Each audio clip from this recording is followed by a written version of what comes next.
음식을 먹을 때 분비되는 타액은 소화에만 관여하는 것이 아니다. 발암물질과 활성산소를 제거하는 우리 인체를 보호하는 놀라운 물질이다. 또한 타액에는 젊어지는 호르몬이 들어있어 노화를 늦추고 다시 젊어지는 효과가 있다.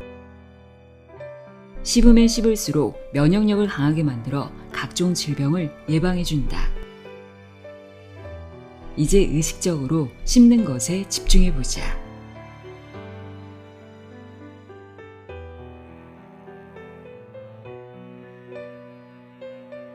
안녕하세요. 나의 소리책갈피 소리내어 읽다입니다.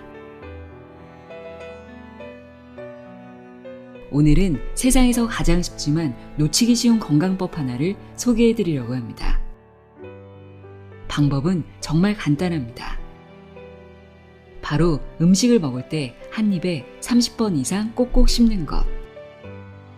생각보다 쉬워 보이지만 막상 실천하려면 꽤 의식적인 노력이 필요하죠. 저도 요즘 의식적으로 많이 씹으려고 씹는 횟수를 눈으로 확인할 수 있는 앱을 스마트폰에 깔아 식사 때마다 활용하고 있는데요. 이 앱 덕분에 씹는 횟수도 늘고 무엇보다 식사에만 더욱 집중할 수 있게 되었습니다. 우리가 잘 씹는 것만으로도 뇌기능이 활발해지고 활성산소가 제거되어 면역력이 높아지며 생식 능력 향상, 표정 변화, 심지어 다이어트에도 도움이 된다고 합니다. 이런 다양한 효과는 바로 씹을수록 많이 분비되는 타액 덕분인데요. 오늘 함께 읽어볼 책은 이 타액이 가진 놀라운 힘에 대해 이야기합니다. 세계 최초로 타액의 독성 제거 능력을 증명한 니시오카 하지메의 타액의 힘입니다. 먼저 책 앞날개의 저자 소개부터 잠깐 읽어드릴게요. 니시오카 하지메. 세계 최초로 타액의 독성 제거 능력을 연구해 국제적으로도 권위를 인정받고 있다. 방사선과 화학물질의 독성 연구 분야 전문가로 특히 식품 첨가물, 농약, 화장품의 독성 연구에 대해 국제적으로 높은 평가를 받고 있다. 교토대학 의학부 약학과를 졸업, 미국 알베르트 아인슈타인 연구소 연구원, 미국 에머스트 대학 개원교수, 캐나다 브리티시 콜롬비아 대학 개원연구원을 거쳤으며 도시아 대학 교수를 역임했다. 현재 도시아 대학 명예교수이며 교토 바이오사이언스 연구소 소장, 일본 저작학회 총괄위원을 맡고 있다. 저자는 무엇을 먹느냐보다 어떻게 먹느냐가 더 중요하다고 강조합니다. 아무리 몸에 좋은 음식이라도 제대로 씹지 않으면 소용없다는 거죠. 음식을 충분히 씹고 삼켜야 소화효소는 물론 타액도 풍부하게 분비되어 그 음식이 우리 몸에 긍정적인 영향을 미칠 수 있기 때문입니다. 또한 우리가 점점 잘 씹지 않게 된 이유가 단순히 개인의 습관 때문만이 아니라는 점도 지적합니다. 식품 산업이 발달하면서 부드럽고 씹을 필요 없는 음식이 많아졌기 때문인데요. 이런 음식들만 먹다 보면 포만감을 느끼기까지 시간이 오래 걸려 결국 더 많은 양을 먹게 되고 그 결과 각종 만성질환에 노출될 가능성도 높아진다고 합니다. 이 책에는 우리가 왜 씹는 습관을 잃어가고 있는지, 잘 씹지 않으면 어떤 변화가 생기는지, 그리고 반대로 잘 씹었을 때 어떤 놀라운 효과가 있는지를 흥미롭게 풀어주고 있는데요. 그럼 지금부터 우리가 미처 몰랐던 타액의 힘에 대해 알아보는 시간 갖도록 하겠습니다. 타액의 힘, 내용의 일부를 읽어드립니다. 귀 기울여 들어보세요. 세상의 모든 지혜를 읽어드리는 소리내어 읽다. 구독과 좋아요, 공유는 큰 힘이 됩니다.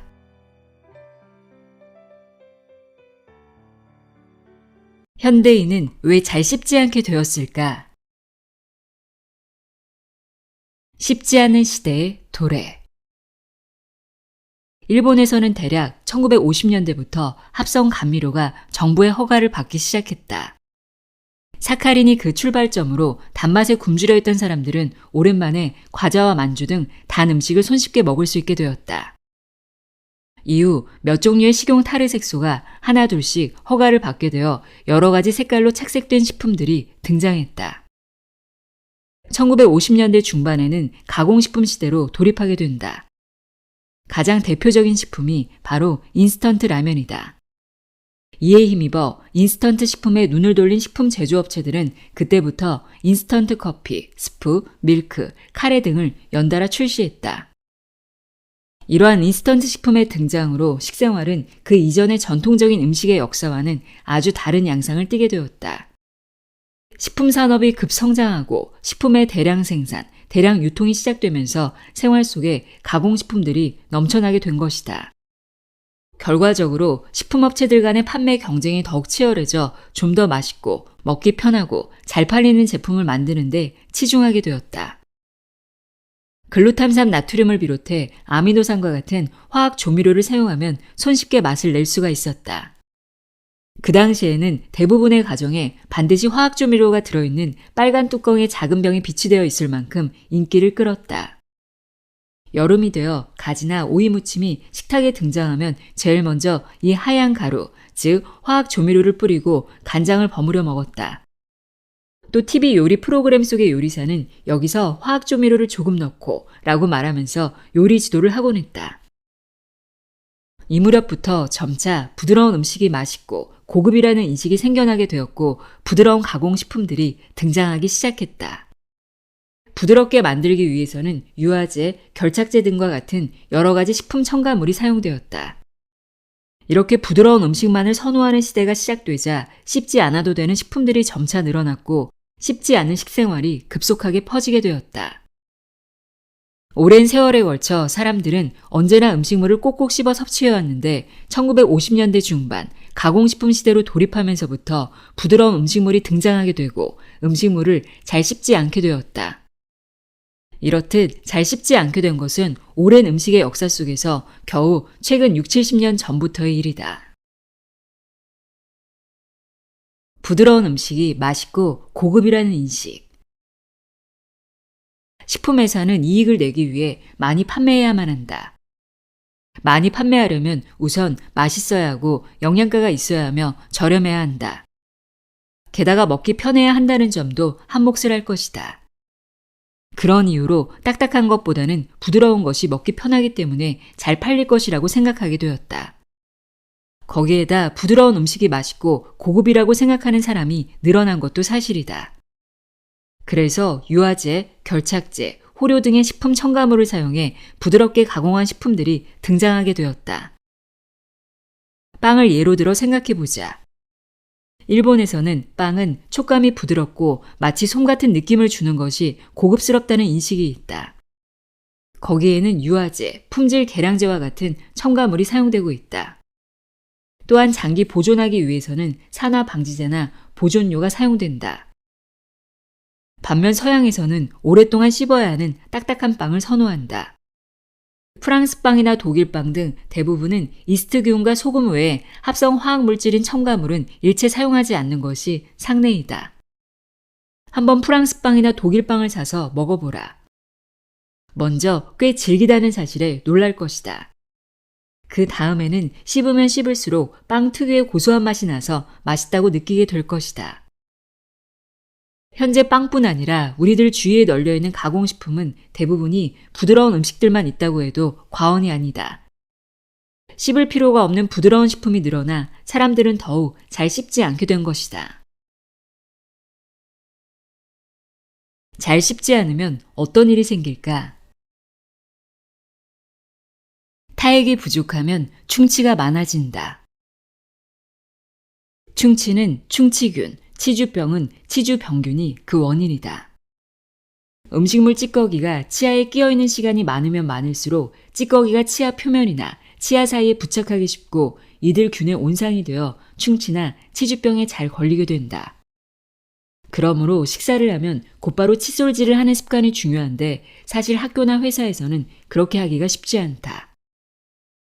더구나 지금과 같이 부드러운 음식물이 주류를 이뤄 딱딱한 음식을 거의 먹지 않게 되면 타액의 분비가 적어져 결과적으로 치아에 음식물 찌꺼기가 머무는 시간이 길어지고 그만큼 균들이 활동하는 시간도 늘어나 충치나 치주병에 잘 걸리게 된다.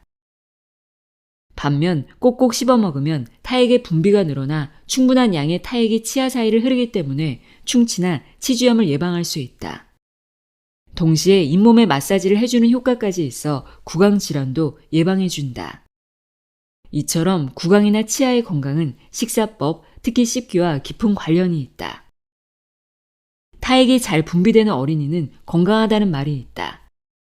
타액 속에는 여러 가지 성분이 포함되어 있는데 예를 들어 칼슘이나 인처럼 치아를 구성하는 물질도 포함되어 있기 때문에 건강한 치아가 만들어지고 활기차고 튼튼한 아이가 되는 것이다. 이렇듯 타액이 잘 분비되는 건강한 아이로 성장하기 위해서는 유아기 때부터 음식물을 꼭꼭 씹어먹는 버릇을 들이도록 해야 한다. 또한 타액이 많이 분비되면 세균이 당류를 분해해서 만드는 산을 희석해 치아의 표면이 산에 의해 부식되는 것도 방지한다. 그리고 설사 치아 표면이 부식된다고 해도 원래의 상태로 되돌아오도록 도와준다. 이렇듯 입속에서는 타액에 의한 중요한 작용이 계속해서 이뤄지고 있다. 이런 놀라운 작용을 하는 타액이 잘 분비될 수 있게 하는 것이 바로 잘 씹는 것이다. 잘 씹지 않으면 쉽게 암에 걸린다. 잘 씹지 않는 사람은 암에 걸리기 쉽다. 이는 필자의 학설이지만 충분한 과학적 근거를 토대로 한 주장이다. 필자의 연구실에서는 타액이 음식물에 포함되어 있는 발암물질의 작용을 없애는 기능을 한다는 사실을 규명했다. 그러므로 잘 씹지 않는 사람은 타액이 제 기능을 충분히 발휘하지 못해 발암물질의 독성을 그대로 받아들이게 되므로 암에 걸리기 쉽다. 이 메커니즘과 타액의 기능이 이 책에서 이야기하고자 하는 핵심이다. 현재 계속적인 증가 추세로 주목을 받고 있는 것은 대장암인데 여기에서는 대장암과 식이섬유와의 관계에 대해 생각해 보고자 한다. 식이섬유는 주로 식물성 음식물에 함유되어 있는 섬유질을 가리키는데 사람의 소화 효소로는 분해되지 않기 때문에 그대로 배설된다. 그리고 영양가가 거의 없기 때문에 종래의 영양학에서는 쓸모없는 물질로 취급받아 왔다. 하지만 식이섬유라고 해도 그 종류가 다양하며 셀룰로스, 헤미셀룰로스, 펙틴, 알긴산, 만난 등이 그 대표적인 예라고 할 수 있다. 이런 식이섬유의 유익성에 처음 눈을 돌린 사람은 영국의 의사 버키트 박사였다. 그는 아프리카 반치족의 병을 연구하면서 이 종족이 비만, 당뇨병, 심장병, 대장질환 등과 같은 서양인들에게 흔히 볼 수 있는 병에 거의 걸리지 않는다는 점을 발견했다. 그리고 그 원인이 반치족 사람들의 식습관과 관련이 있다고 보고 이에 대한 연구를 실시했다. 그 결과 식이섬유에는 이들 병을 예방하는 기능이 있다는 점을 밝혀내고 학계에 발표했다. 이 연구 발표가 계기가 되어 세계의 학자들은 일제히 식이섬유 연구를 시작했다. 그리고 세계 각지의 연구 결과를 통해 식이섬유가 인체 내에서 중요한 역할을 담당하고 있다는 사실이 밝혀졌다. 먼저 혈액 중 콜레스테롤 수치를 저하시켜 동맥경화나 고혈압을 예방한다. 그리고 장운동을 활성화시켜 변비를 예방하는 한편 간에 지방이 형성하는 것을 억제함으로써 비만을 예방해준다. 그리고 혈당치를 내려줌으로 당뇨병에도 도움이 된다. 그러다 미국의 루빈 박사와 프레드릭 박사가 식이섬유가 대장암 예방에 효과가 있다고 주장하는 책을 출판하면서 현대인이 가장 두려워하는 병인 암을 예방한다는 점이 부각되어 주목을 끌었다. 대장암을 예방하는 메커니즘은 식이섬유가 음식물 속의 발암물질을 흡착해 재빨리 체외로 배출시킴으로써 장 속에서의 악영향을 막아주는 형식으로 이뤄진다. 또한 장내 세균을 증식시켜 발암물질이나 암 촉진 인자의 작용을 억제한다는 설도 있다. 건강보조식품 제조업체들은 이러한 놀라운 식이섬유의 효과에 주목하고 이를 과자나 음료수로 만들어 판매하기 시작했다. 그러나 자연 식이섬유가 아닌 화학적으로 합성된 식이섬유와 섬유상 물질을 먹으면 또 다른 문제가 발생한다는 점도 지적되고 있다. 예를 들어 화학적으로 합성된 식이섬유는 식품 속의 비타민 A, 비타민 D, 비타민 E나 칼슘 등 몸에 필요한 영양소까지 흡착해 몸 밖으로 배설하는 단점이 보고되고 있다. 따라서 식이섬유도 될 수 있으면 자연 식품 속에 포함되어 있는 것을 섭취하는 것이 좋다. 식이섬유가 풍부한 자연 식품에는 채소류, 고구마, 우엉, 버섯, 과일 등이 있다. 특히 드rum나물, 고비나물 같은 산나물, 다시마, 미역, 녹미채 등의 해조류, 팥, 누에콩, 까치콩 등의 콩류에는 식이섬유가 많이 함유되어 있다. 이들 식품은 모두 오래전부터 먹어온 전통식품이거나 고향에 계신 어머니의 손맛을 연상시키는 음식들이다. 최근 채소를 싫어하는 아이들이 점차 늘고 있다는 사실은 앞으로 대장암이 급증할 것이라는 우려를 낳게 한다. 이를 예방하기 위해서는 아이들에게 어렸을 때부터 채소를 많이 섭취하는 습관을 길러주는 것이 중요하다. 채소는 잘 씹지 않으면 삼키기 어려우므로 잘 씹는 습관을 들이게 하고 턱의 발육에도 도움을 준다. 아이들이 영구치로 가게 될 즈음에 턱이 충분히 발달되어 있으면 치아 배열도 가지런해지고 음식물을 꼭꼭 씹을 수 있는 튼튼한 치아를 가질 수 있다.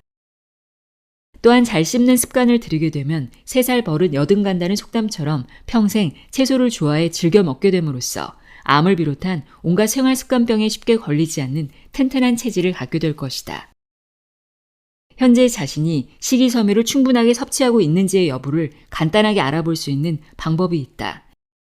자신의 대변이 물에 뜨는지의 여부를 살펴보면 된다. 물에 뜬다는 것은 대변이 그만큼 가볍다는 의미이며 이는 식이섬유가 많기 때문이다.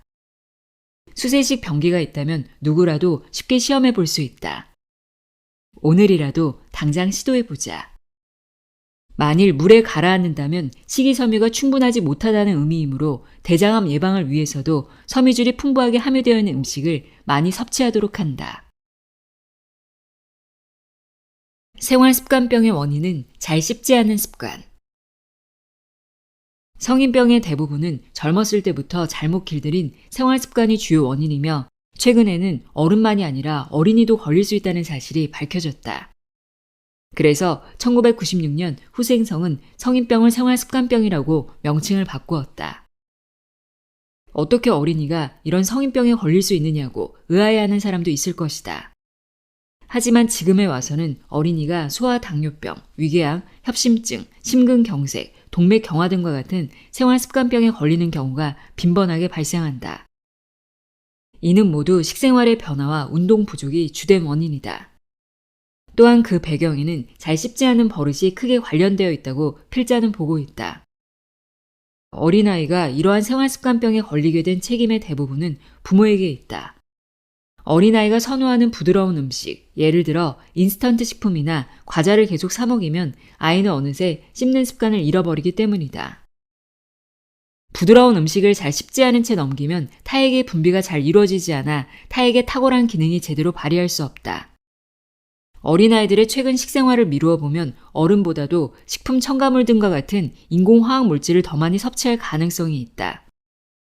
이 때문에 아이의 몸에 활성산소가 많이 발생하고 그 결과 생활습관병이 급증하게 되었다고 볼 수 있다. 잘 씹지 않으면 뚱뚱해진다. 비만을 예방하는 데 효과적인 방법 중 하나가 잘 씹는 것이다.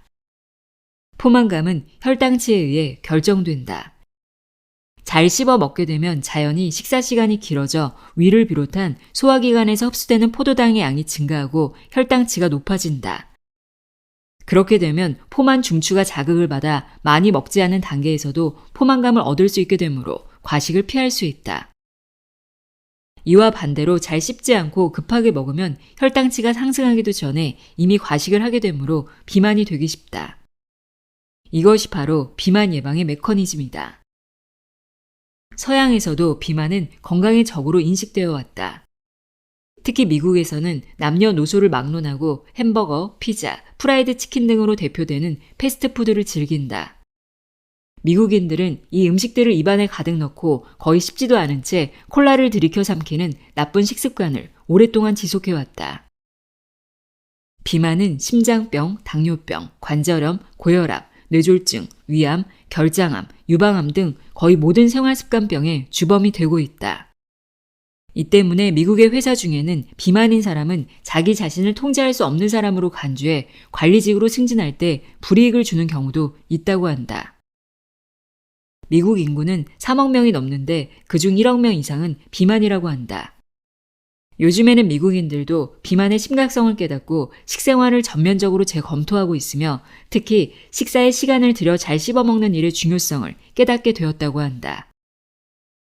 이 이야기는 2003년에 출판된 그레그 크리처의 패트 랜드라는 책에 자세히 나와 있는데 이 책의 부제는 어째서 미국인들은 세계 제일의 비만이 되었는가 이다.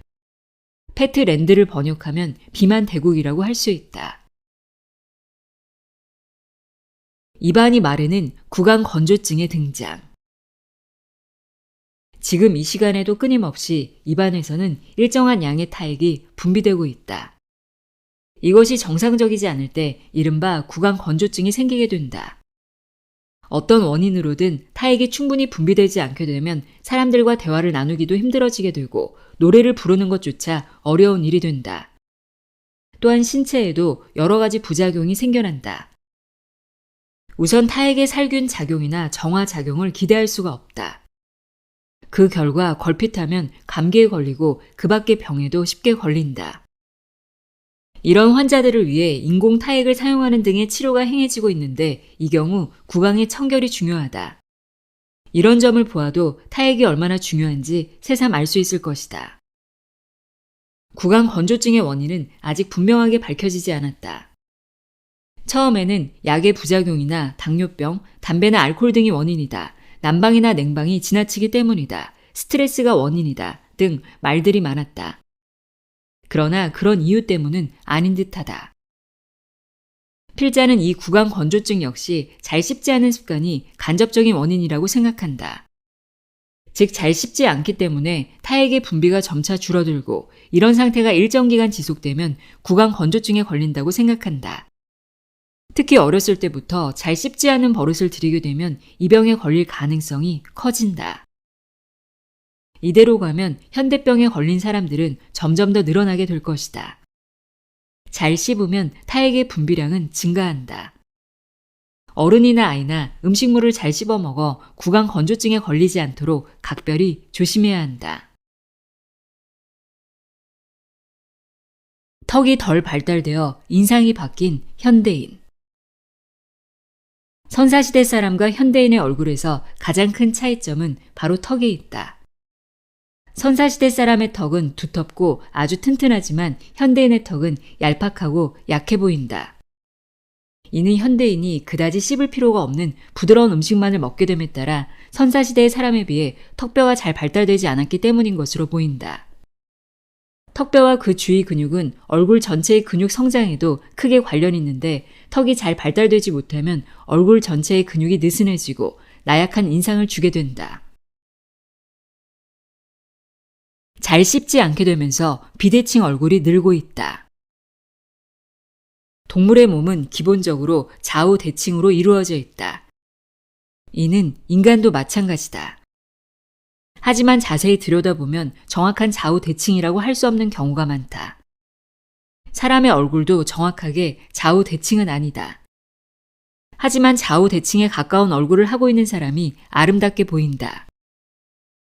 비대칭 얼굴이 된 원인은 대개의 경우 들쑥날쑥한 치아와 관련이 있다. 치아 배열이 나쁘면 상하 치아가 서로 맞지 않게 되고 잘 씹지도 못한다. 그렇게 되면 결국 씹는 근육이 정상적으로 발달하지 못하고 그런 상태가 오래되면 얼굴이 비뚤어지는 결과를 낳는다.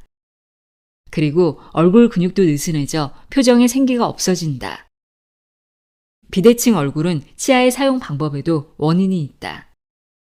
왼쪽 치아만 주로 사용하는 사람의 경우에는 왼쪽 근육이 오른쪽 근육에 비해 더 발달하기 마련이다. 따라서 좌우 근육의 균형이 깨져 비대칭 얼굴이 된다. 그러므로 어렸을 때부터 좌우 치아를 골고루 사용하면서 먹는 습관을 들이는 것이 중요하다.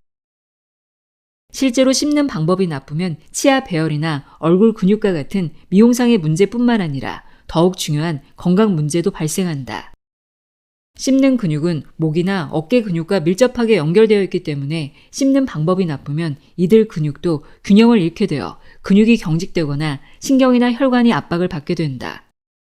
그 결과 목이나 어깨 근육이 뭉치거나 눈동자의 피로, 편두통 등이 오고 나아가 몸 전체의 건강에 장애를 일으킬 수 있다.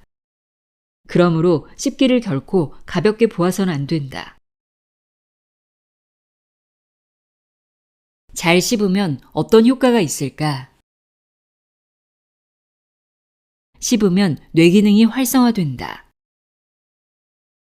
여기서 음식물을 잘 씹으면 뇌 기능이 활성화된다는 사실을 실험으로 증명한 사례를 소개하겠다. 이 실험을 실시한 이는 도쿄 이과치과대학 명예교수 구보타 긴지로 박사다. 그는 당시 개발된 특수 카메라를 이용해 뇌의 여러 부분의 혈액 흐름을 모니터할 수 있었다. 구보타 박사는 이 카메라를 통해 건강한 18세에서 40세까지의 남녀 12명의 혈류를 측정해 두었다. 그리고 그들에게 껌을 일정 시간 씹게 한 후 다시 측정해 그 차이를 살펴보는 실험을 했다. 결과는 껌을 씹음에 따라 피검자 전원의 뇌 각 부위에서 혈류량이 증가했다.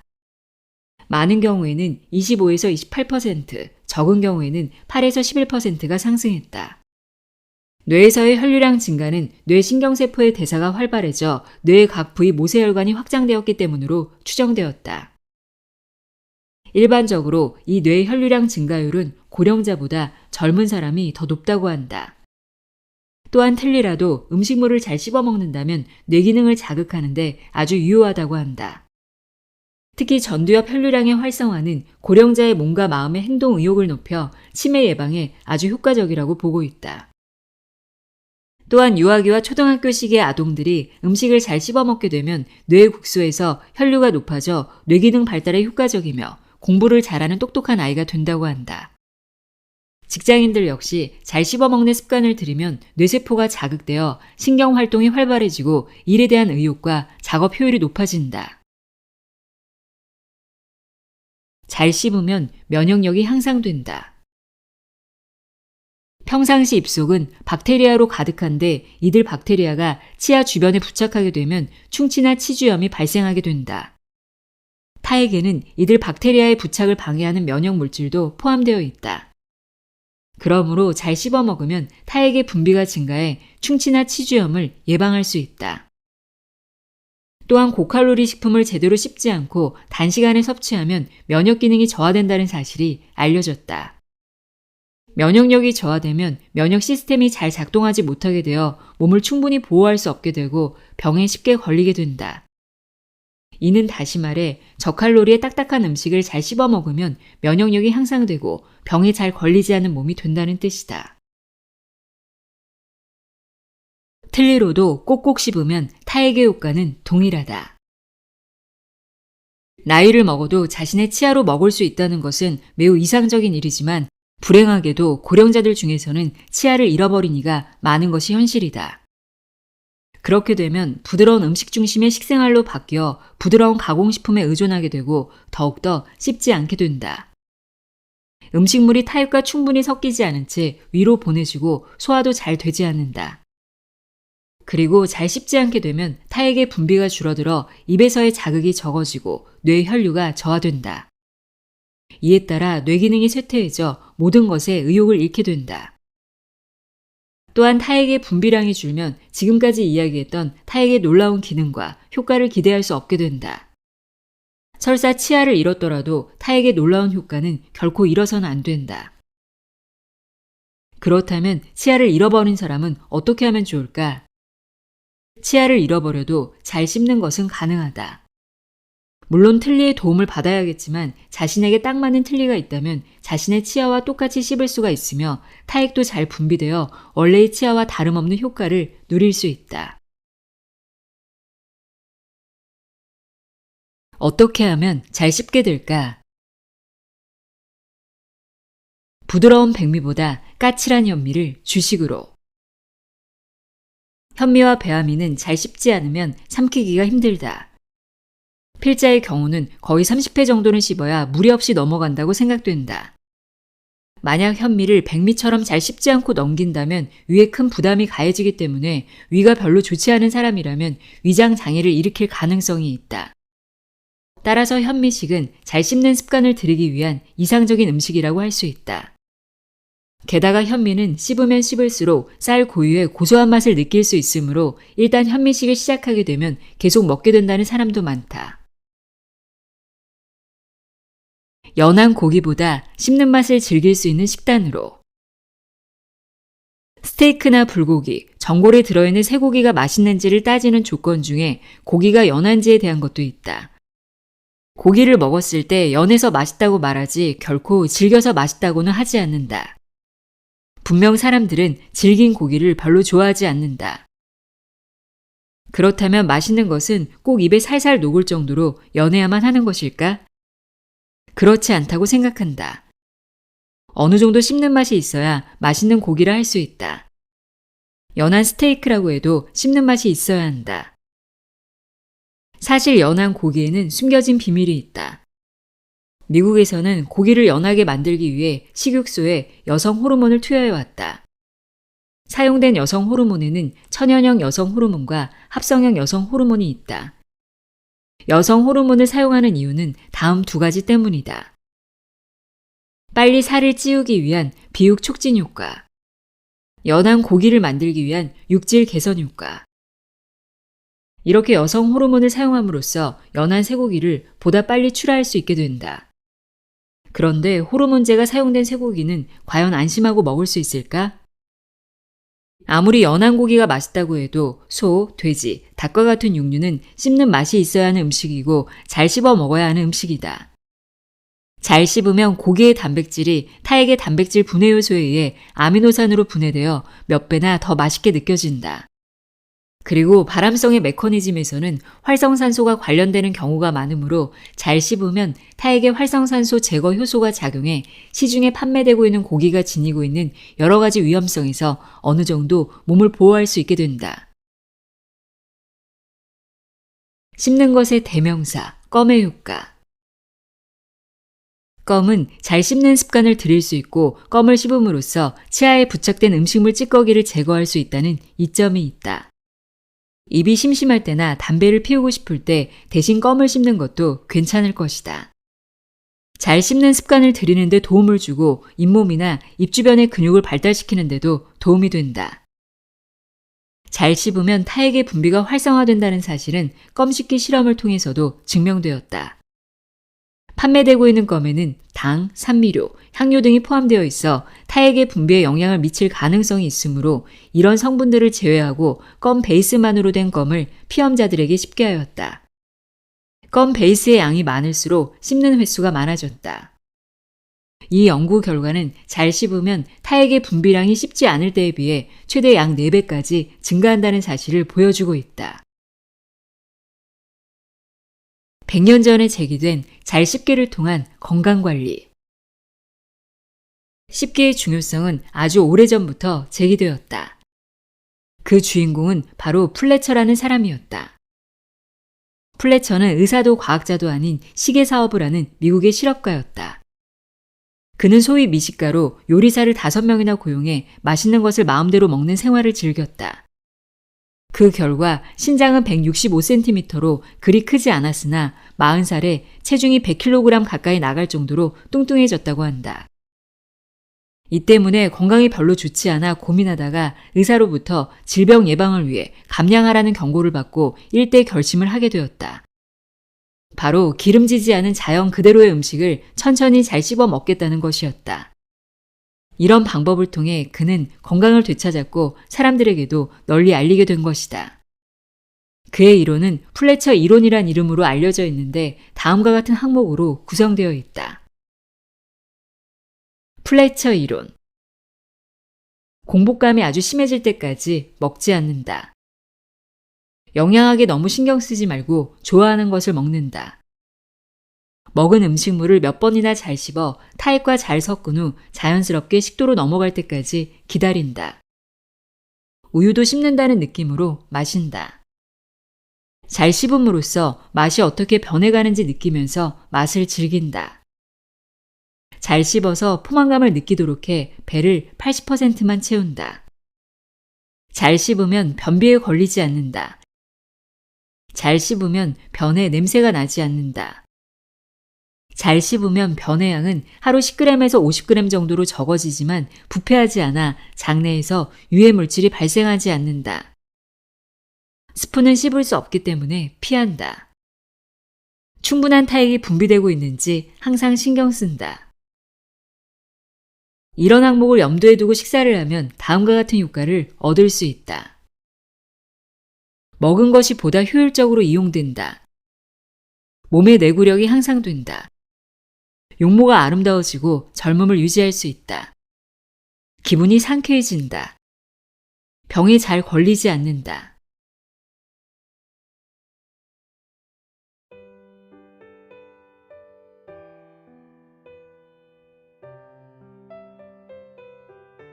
지금까지 타액의 힘 읽어드렸습니다. 그 어떤 건강법보다 간단하고 돈도 들지 않고 누구나 당장 실천할 수 있는 방법. 한입에 30번 꼭꼭 씹기. 오늘부터 당장 실천해 보는 건 어떨까요? 오늘도 함께 해주셔서 고맙습니다.